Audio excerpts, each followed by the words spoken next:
Assalamualaikum warahmatullahi wabarakatuh. Shalom, Om Swastiastu, Namo Buddhaya, Salam Kebajikan, Rahayu. Hadirin yang saya hormati, pada kesempatan yang baik ini, mari kita bersama-sama merenungkan kondisi politik kita pada saat ini.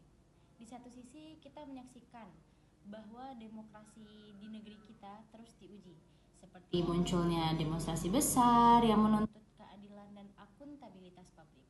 Sebagai contoh, gelombang protes yang terjadi di berbagai daerah menunjukkan bahwa masyarakat menolak kebijakan yang dianggap tidak berpihak pada rakyat. Saudara-saudara sekalian, isu kebebasan pers dan ruang publik juga menjadi sorotan serius. Laporan dari lembaga hak asasi menunjukkan bahwa aksi terhadap para jurnalis dan aktivis terus terjadi, bahkan dalam bentuk ancaman fisik dan digital. Hal ini mengingatkan kita bahwa kesehatan demokrasi tidak hanya diukur dari pemilu, tetapi juga bagaimana suara kritis bisa didengar tanpa takut represif.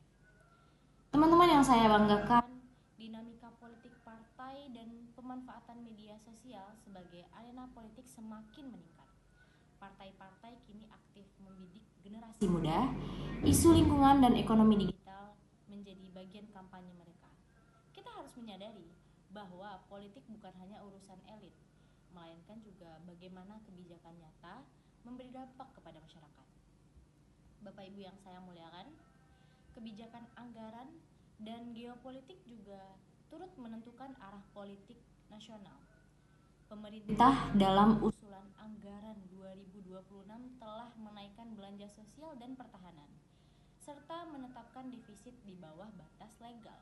Ditambah lagi kita menghadapi tantangan dari luar negeri seperti persaingan kekuatan besar, perubahan iklim, dan teknologi digital memaksa kita berpikir ulang terhadap posisi Indonesia di dunia.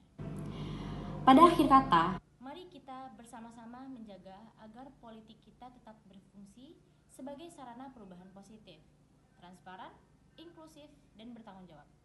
Kita sebagai warga negara memiliki tugas untuk terus kritis, mengawal kebijakan dan aktif dalam demokrasi.